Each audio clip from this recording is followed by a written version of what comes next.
The blackness of space was punctuated by a faint, otherworldly glow near Earth's orbit.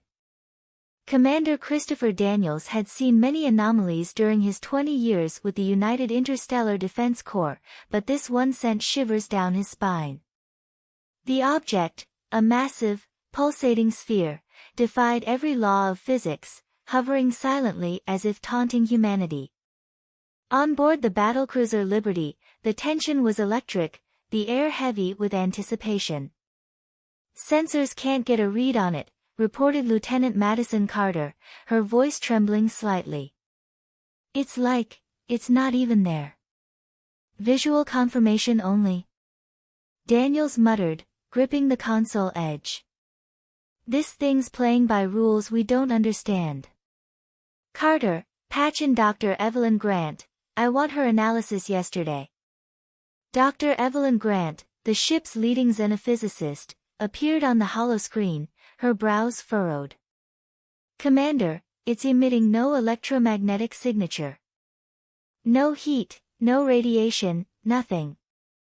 Whatever it is, it's deliberately hiding itself." "Deliberate? You're saying it's intelligent?" "Highly likely." Before Daniels could respond, a piercing alarm shrieked. The sphere had split open, revealing an inner chamber of blinding, golden light. From it emerged a fleet of sleek, black vessels, their shapes angular and predatory. A transmission crackled through the ship's comm system, an alien language, guttural and harsh. "Translate that." Daniels barked, but Carter shook her head. "No known match in our database." Moments later, the alien ships opened fire. Beams of energy tore through the Liberty's shields, sending the crew into chaos. Explosions erupted along the corridors, and the ship's systems began to fail one by one. "Evasive maneuvers." Daniels roared. "Return fire." Despite the crew's best efforts, the alien technology proved devastatingly superior. Just when it seemed all was lost, a piercing beam of light shot from the sphere, striking Earth. The blue planet writhed as if in pain, its surface fracturing with fiery veins. "No, they're targeting Earth directly." Dr. Grant gasped.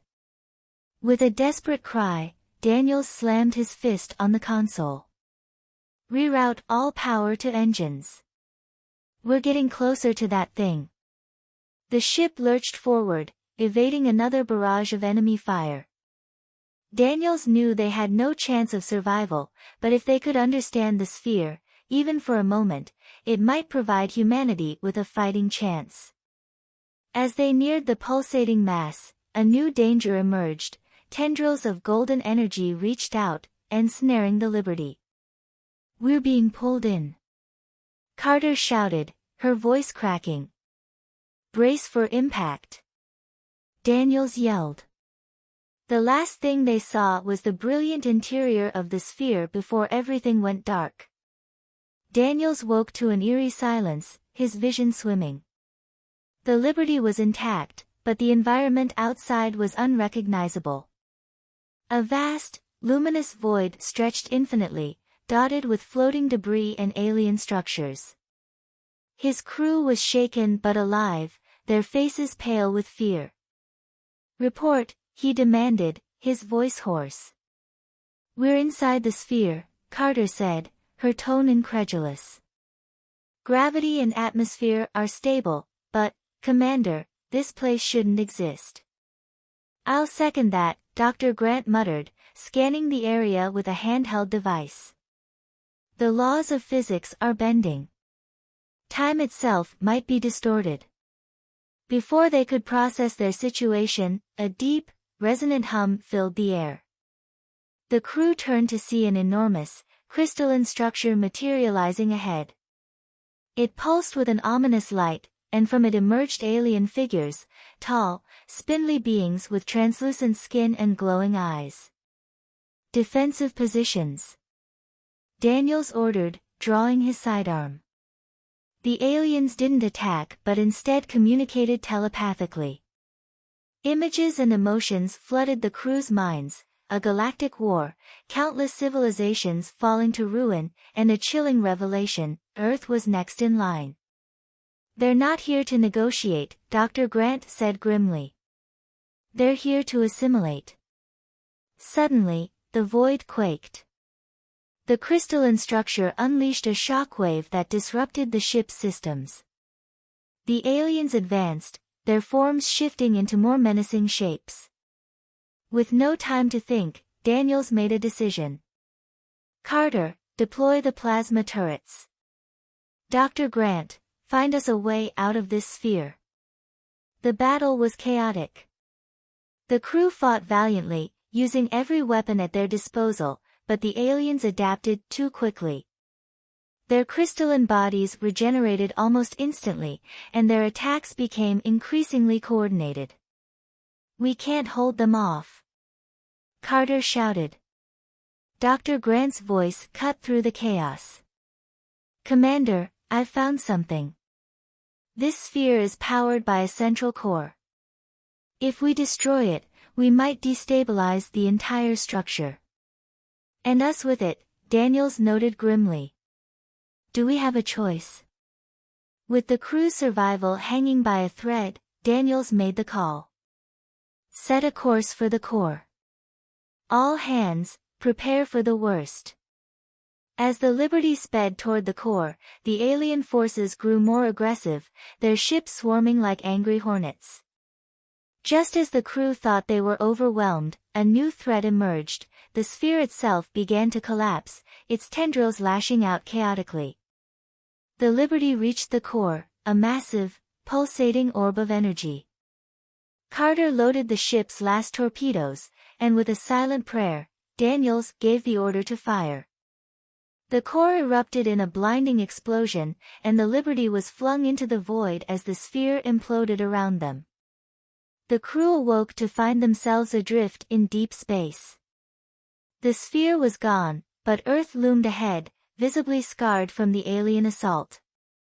The relief was short-lived. As their sensors picked up a massive fleet heading toward the planet, the aliens were bringing reinforcements. "We're out of weapons and running on fumes," Carter reported. "What do we do now?" Daniels's mind raced. They needed allies, and fast. Dr. Grant suggested a desperate gamble, activating an ancient, dormant weapon hidden on Earth's moon, a relic from an earlier war humanity had all but forgotten. The crew landed on the moon, navigating its treacherous surface to reach the weapon's location. The aliens were close behind, their ships descending like predators.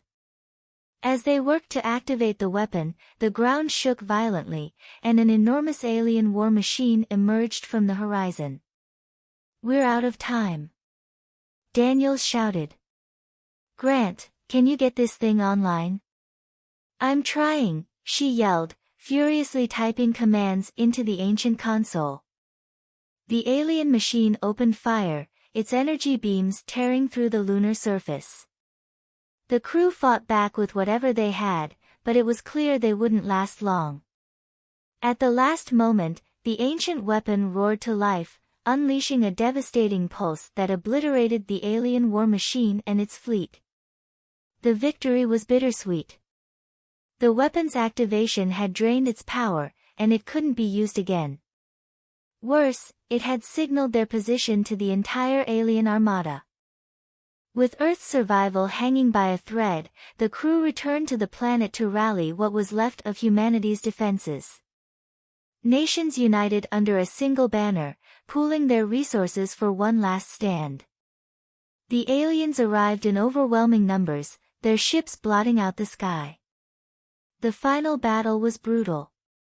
Human forces fought valiantly, using every trick and tactic, but the aliens' superior technology pushed them to the brink of annihilation. Daniels and his crew led a daring assault on the alien flagship, their last hope of turning the tide.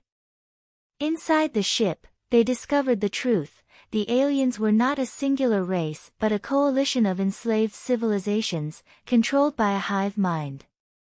Dr. Grant devised a plan to sever the hive mind's connection, freeing the enslaved beings and turning them against their oppressors. The crew split up to plant charges at key points in the ship. The mission was fraught with danger, and not everyone made it out alive. Carter sacrificed herself to ensure the charges detonated, and the hive mind was destroyed in a spectacular explosion. The alien fleet, now leaderless, turned on itself. Humanity emerged victorious but at a staggering cost. The Earth was scarred, and billions had perished. Daniels stood among the ruins, reflecting on the price of survival. "We won," Dr. Grant said softly, "but for how long?" Daniels looked to the horizon, where the first rays of sunlight pierced the smoky sky. "Long enough to rebuild. And if they come back, we'll be ready." As the Liberty's battered remains lifted off, the crew carried with them the hope of a new dawn, and the knowledge that Earth's forgotten champions would rise again if needed.